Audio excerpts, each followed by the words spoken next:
Hello, my name's Ian Innes. I'm Director of Heritage Assets and Museums with Sydney Living Museums. Today we're at Vaucluse House and I'm going to take you on a tour of the pleasure garden. But first we're starting in the original driveway to Vaucluse House because if you're a guest of the Wentworths, this is the way you arrived at the house. Vaucluse House is one of the last surviving great harbourside estates in Sydney, and it still has all of the key features of a gentleman's estate of the 19th century. And a really characteristic feature of these places is the separation of the landscape into different zones. So as we walk along the driveway to the house, what you can notice is that it's actually very plain and undecorated. There's not much floral display or detailed horticulture. And then later on, when we go into the pleasure garden, you'll see the complete opposite of a great profusion of plants from all over the world. And because it's the middle of spring, it's a bonanza for flowering time at the moment as well.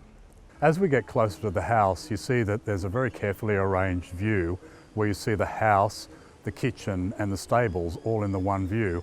And that conforms to a design principle of the early 19th century that all the main features of a property should be visible as you approach the front door as a way of displaying your wealth and taste. And it follows design principles that were widely published in the early 19th century. And in fact, one of the most common and popular sources was this book by an English publisher called John Claudius Loudon, who wrote really extensively about garden design, but also about house design, and the setting and location of houses, and how to arrange driveways and parkland estates. And Vaucluse House conforms very closely to those design ideas. One of those ideas was that as you approach the house, you didn't see all of the main parts of the garden in a single view. And as we get closer to the house, you'll see that all the decorative parts of the house, all the Gothic details are all facing this view to the driveway. But as we progress through the house, and if we went around to the other side of the house, there's almost no ornamentation at all. So it's all arranged almost like a stage set to convey the wealth and status of the owner. Loudon covered everything, including what colour upholstery fabric you should get for your lounge suite and how it should relate to your curtain material, what tableware you should have on the dining table. It's the complete compendium of design and taste for people who maybe didn't have any of their own. William Charles Wentworth had planned to build a grand baronial mansion, but he did it a little bit at a time, and unfortunately he never got around to building the grand front doorway and porch for the carriages that he planned. And as a result, you enter the house through this little courtyard, which we'll go into now. When you arrive in this little courtyard, this is really the entrance to the house. And if you went to the right, you went into the private zone of the house. If you went to the left, you went to the kitchen and the service zone of the house. In this little courtyard, which has very sheltered microclimate, we're able to grow beautiful tropical plants like tropical begonias and other foliage plants that flower all year round. It's also ornamented with these beautiful Chinese tiles and Pompeian tiles that give a richness to that setting that doesn't exist in other parts of the garden. When we go inside the house, what we discover is, as with the approach to the garden generally, the house, the hallway is very plain and austere, and it's meant to show off the sort of grand baronial taste of the owner. And then as we progress further and further inside the house into more and more private spaces, the interiors are increasingly richly decorated and furnished until we arrive in the drawing room, which is an amazing explosion of colour and pattern and rich textures. And we can see that mirrored outside in the pleasure garden, which is also the most richly decorated and ornamented part of the garden. From the drawing room is one of the best views of the garden and the best views of the property. Even though it's blocked a little bit by mature trees now, originally you could see from the drawing room all the way to Sydney Harbour, and the garden was planted so that the view to the harbour always remained open.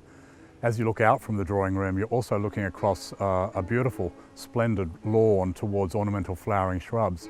And in the mid-19th century in Sydney, a lawn was quite a status symbol because it relied on a lot of water and a lot of maintenance and care to keep it going. In early September, the wisteria is in bloom on the veranda, and it's been one of the most spectacular and popular features of this garden since the early 20th century when it was first opened to the public. This particular variety that we grow here is Chinese wisteria, or Wisteria Sinensis, and it was very popular in colonial gardens in and around Sydney.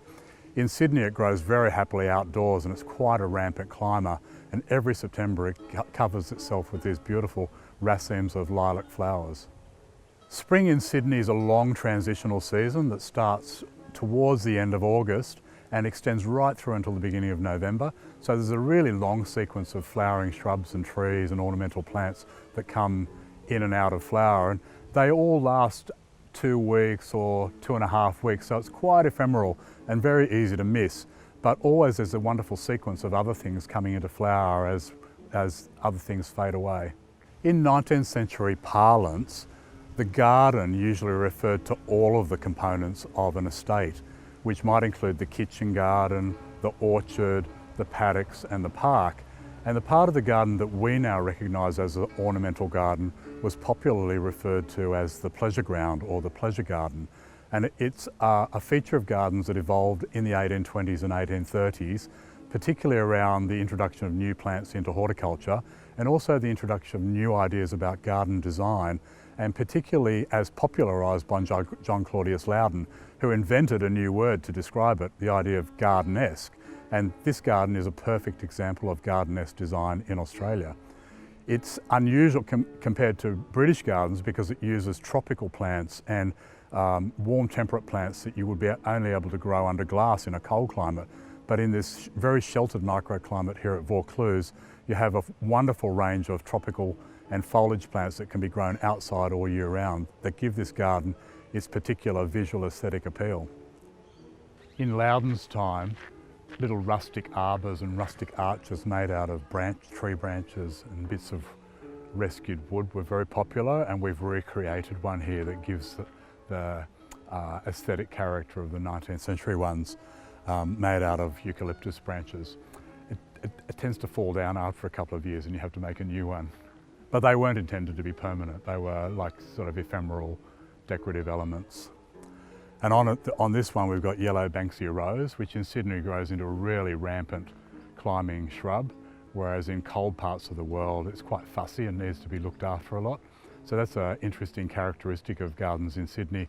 We have this luxury of being able to grow plants from all over the place, just outdoors, and we're so used to seeing it, it doesn't even strike us as unusual at all. This is a 19th century Bourbon style rose. In Sydney it flowers 10 months of the year, so it'll flower right through winter unless you get a really cold spell. And even in the height of summer, in the hottest weather, there's always a smattering of flowers all over it. So unlike modern roses that flower just for a few weeks and then stop, have a long holiday until Easter time and then flower again, these ones just go continuously as long as there's some warm weather and some water. These really old 19th century roses don't get any diseases at all, and they tolerate hot weather really well. But surprisingly, very few people know about them.